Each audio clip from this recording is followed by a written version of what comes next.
have Crawford jumping up 2 weight classes to fight Canelo, who's a natural light heavyweight? Crawford, who couldn't push back Madrimov? Life and death with Madrimov. What do you think Canelo's gonna do to him? Run him out of the ring!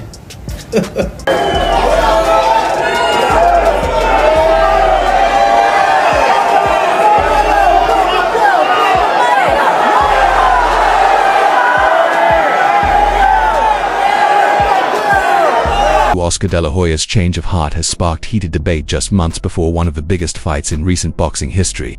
In a recent interview, De La Hoya admitted that even though he originally picked Terence Crawford to beat Canelo Alvarez, he now sees that as an impossible outcome. However, Crawford has slammed De La Hoya's new prediction, confidently assuring fans of his easy victory. Canelo, and he fights at 168 plus, so I don't see me and him fighting, so what's the highest you could fight at realistically? I would say 154 realistic. 154. You know, So them boys get big up there. Them boys get big. And I'm not a person to, you know, too long. Initially siding with Terence Crawford, De La Hoya had been emphatic that Crawford would win, boldly stating that Crawford could beat Canelo anytime. At the time, De La Hoya described Crawford not as a small fighter moving up, but as a naturally big athlete who could comfortably compete at 168 pounds. It was a strong vote of confidence in Crawford's adaptability, strength, and ring IQ. De La Hoya even flipped the old boxing cliché, a good big man beats a good little man, by insisting Crawford wasn't a little man at all. But in a surprising reversal, De La Hoya now insists the fight is a mismatch in Canelo's favor, downplaying Crawford's threat and calling it almost like a no contest. The main cards, it will be 4 fights. We will have Canelo Crawford and the co-main event, and 2 fights. One of them is Gerard and Miller, if we finish it. Then there is another card, start earlier, for free for everywhere. We are thinking to put around from 6 to 10 fights for talent. Crawford wasn't about to let that U-turn slide, calm but direct in his response. Crawford called out De La Hoya's inconsistency. One minute he says this about Canelo, the next minute he says that. Crawford pointed out that the fight scheduled for September 13 is more than just a super fight with big names and belts. It carries historic implications. If Crawford defeats Canelo and becomes undisputed in a 3rd weight class, it would be a first in men's boxing history. Not even legends like Sugar Ray Leonard, Roy Jones Jr. or Floyd Mayweather have done that. Crawford's legacy is already secure in some circles, but a win over Canelo would elevate him to rarefied era level few fighters ever reach, and yet, despite his accolades and technical brilliance across weight classes, doubts still linger, especially around his resume. I'm all about making history. I was the first 2-time undisputed champion of the world. I'm not gonna trade the first 3-time undisputed champion. Eddie Hearn addressed this exact concern. He acknowledged Crawford's greatness but lamented that Bud hasn't had marquee fights against elite opponents in their prime. It wasn't so much a jab as it was a reflection on the boxing ecosystem that failed to give Crawford those legacy names during their peak years. According to Hearn, Crawford's best wins, such as against Ricky Burns, while respectable, pale in comparison to the caliber of names found on Canelo Alvarez's resume. Even Crawford's dominant victories over Kell Brook, Amir Khan, and Errol Spence Jr. come with caveats. Brook and Khan were seen by many as past their prime, while Spence faced question marks following his car crash and lengthy layoff before facing Crawford. Canelo couldn't knock out Charlo. Or you really think that he's gonna knock out Crawford? I would pick Terence Crawford to beat a Canelo Alvarez, even at 168.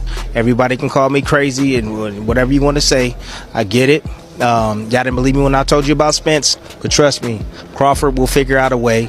I know a secret y'all don't know, and I ain't gonna tell you why I would pick Terence Crawford, but it's part of the secret, is the reason why I'm picking him to win the fight. On the other hand, Canelo's resume is stacked with elite names: Floyd Mayweather, Gennady Golovkin, Sergey Kovalev, Miguel Cotto, and Caleb Plant, to name a few. He's competed across multiple weight classes, chasing belts and chasing greatness. Sure, some of those wins, like over Golovkin and Kovalev, came with context, age, timing, or controversy. But Canelo has consistently faced top-tier competition. That's partly why figures like De La Hoya and Hearn, despite past beef with The Mexican superstar can now confidently argue that the fight favors him. Canelo isn't just bigger, he's seasoned in the sport's biggest moments.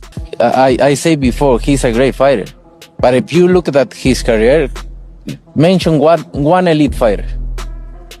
Just mention me one elite fighter. So Poster wasn't elite? Who? Yet, not everyone sees this as a mismatch.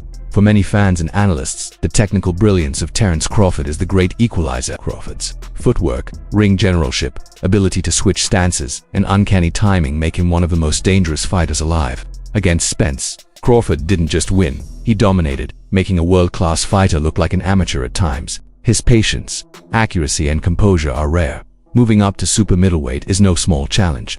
But for some, Crawford's stylistic advantages could neutralize the size gap. He doesn't get hit often, he doesn't waste energy, and if he can take Canelo's power, the rest of the fight could tilt in his favor purely on skill and fight IQ. Fight does more for your career than fighting David Benavidez? You can see the career of Terence Crawford Benavidez.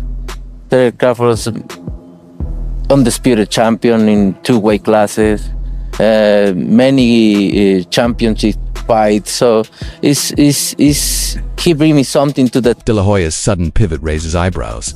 Some wonder if his new stance is driven more by promotional politics than boxing logic. After all, De La Hoya has been both an ally and a critic of Canelo, especially following their messy and public split when Canelo left Golden Boy Promotions. Now, with the Saudi boxing boom reshaping the sport's power structure, even old tensions appear to be softening under the weight of money and spectacle.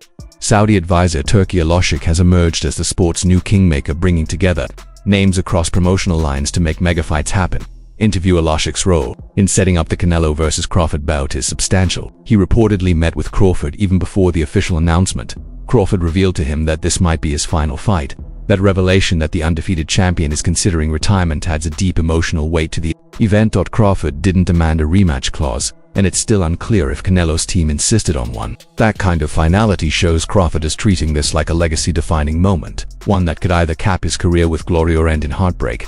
Fighters don't always get to choose their exits, but Crawford seems intent on walking away at the top with history in hand. It would be the perfect conclusion to a career often overshadowed by boxing's politics. Well, Is there a champion? I'm going to fight another elite There is fighter a champions, in September. good fighters, but elite fighters is different. So Wait. So I'm going to fight an elite fighter in September. Yeah, okay. Then we're we gonna want to find out. Then we're going to find out. Then we're And gonna don't find get me wrong, you're a great fighter. I know I'm great. You're a great You ain't fighter, gotta but tell are me you I'm gonna great. find out? I hope But your I'm talking uncle, about your elite. uncle Turki Al-Ashik pay you enough money because it's gonna be the last. That's It for may sure. be. It may be.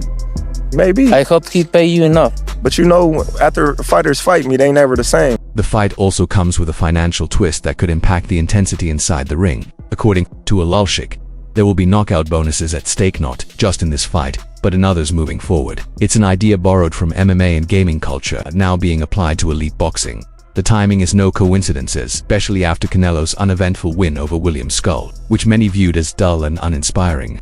If knockout incentives to push fighters to take more risks, it could transform strategic chess matches into high-risk, high-reward shootouts. For Crawford, who has a high knockout rate despite being a technician, it's a bonus that fits his style. For Canelo, a known power puncher with a granite chin, it could fuel an early blitz, testing Crawford's durability at 168 pounds. The thing is on Terence Crawford's side, all the legacy, meaning he only has the opportunity to win the belts. Saul only has an opportunity to defend them. Terence Crawford has an opportunity to be in a 5 division and the only person to win all 4 belts in 3 separate weight divisions. Why is Saul taking this fight? And I'm going to tell you why. Because there's some things in life more important than just the belts. And that 20-year career that Terence Crawford made, that all that he has, is very valuable. Very, very valuable. He had 1 foot out. To put a small ring, the smaller ring in the.